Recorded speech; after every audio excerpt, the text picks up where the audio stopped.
Hey guys, Ethan here. So today's topic is going to be how I came to terms with myself, I guess, um, and my trans identity. Um, so the earliest memory I have of feeling or different, I guess, or noticing a difference was when I was about 3 or 4. Um, my dad had this medical textbook because I got sick a lot as a kid and it has all sorts of pictures in it, so I thought it was really interesting. So I would flip through it all the time and get like tons of paper cuts because of it. But I thought it was really cool. But I found a picture one day in, I guess, what would be the section on, I guess, reproduction or sex differences or something. Um, so I found like a diagram uh, that had an image of a man and an image of a woman and like their physical bodies. And I remember thinking to myself that I wanted to grow up like the man, but I also knew, like at that same moment, that I could only expect to grow up as the woman. Um, so, like quickly, there was this kind of like dissonance, I guess, that I quickly suppressed because I also knew that that didn't make logical sense. Like even at that young of an age, I knew that that didn't make logical sense. That I could, like, I knew I wanted one thing, but I knew it was impossible. Um, and like I knew that wanting to grow up to be a man, um, because it didn't make sense, should never be told anybody.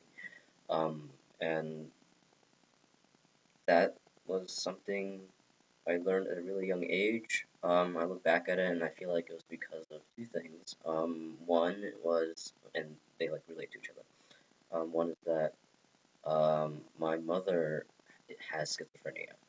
So she's been a schizophrenic. Well, she's had schizophrenia since about I was like 4 or 5. So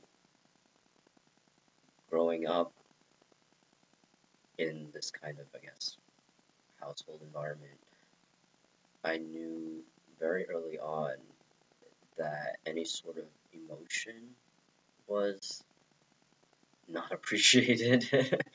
um, if your emotions didn't make sense, well, emotions were to be downplayed in the first place, and if they didn't make sense, you weren't supposed to express them at all. Um, and that is because on the other side of things, my dad was or is an engineer, so he was very logically minded, extremely pragmatic, the scientist of the family. Um, and so to watch his modeled behavior and then my mother's modeled behavior, I quickly learned that stability lay with dad, and that dad became my only model really growing up. Um, so I learned to value all of his ideas and values. So I knew emotions were not something really to be expressed. They were something that you kept inside, especially if you couldn't make logical sense of them, like where you couldn't explain them logically. Um, so I kept it inside, and like I never verbalized it as a child that I wanted to be a boy. Um, like there were cases where I'd be forced to like wear dresses, and I'd just kind of like break down and throw like a fit. And my parents would be like, "What's wrong? What's wrong?" And I remember thinking to myself, like, I can't tell you what is wrong, because it makes no sense. And so I kind of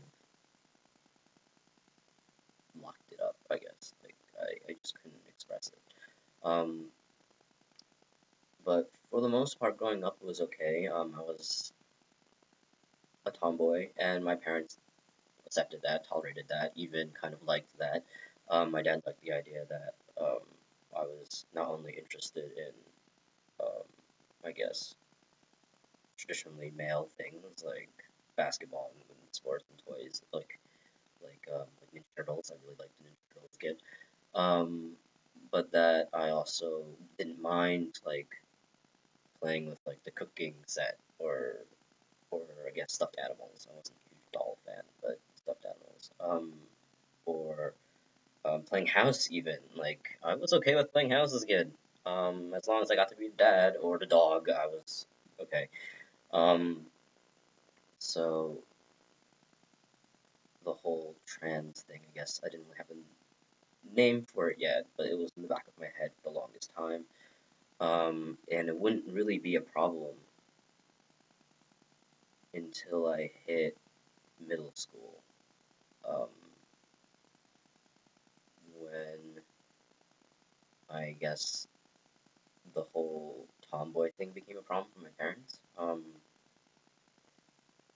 I also made it a lot worse, I guess, in their eyes because I started dressing male. Like, I chopped off all my hair, um, and then basically started presenting very masculine.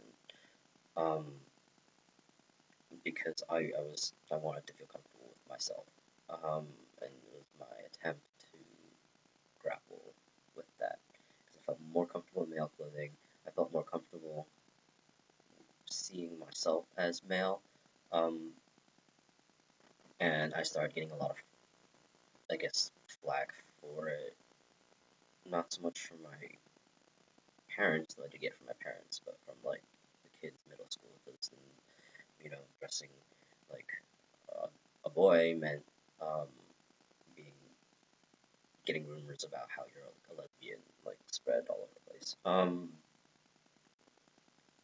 And that was painful, but I needed that. That was the place I needed to be in.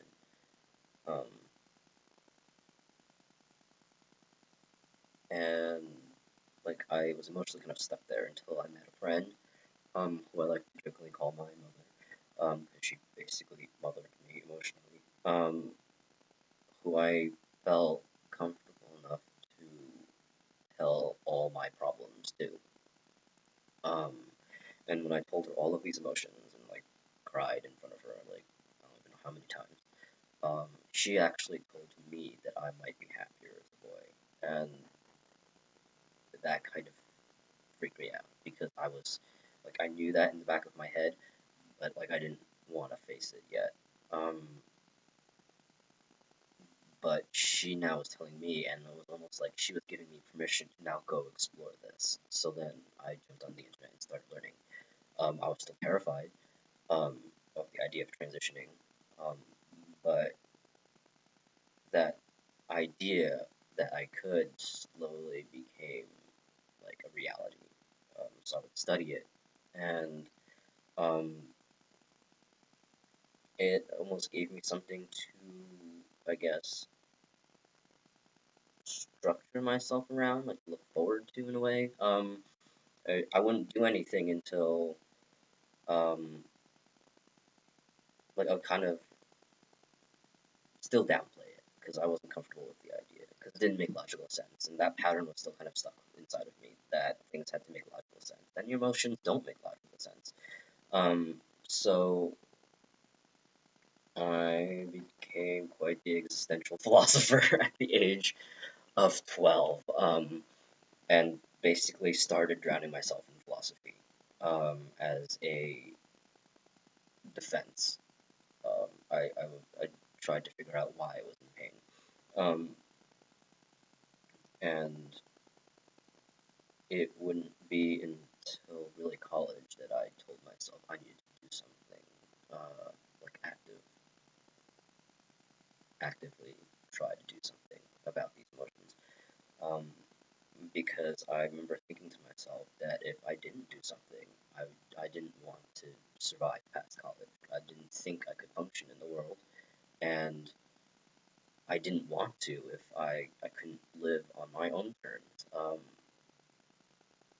Basically, I told myself like, or I asked myself like, would you want to grow up? And I answered myself that no, if I couldn't grow up to be a man. I didn't want to grow up. I didn't want to be a functioning human being. I didn't want to be a contributing member of society, unless I could be male while doing it.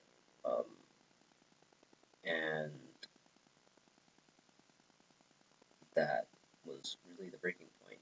Um, the only reason I could come to terms with that was after meeting some friends in the second department, who valued, I guess, the whole humanistic way of looking at psychology, and they didn't pathologize me or anything.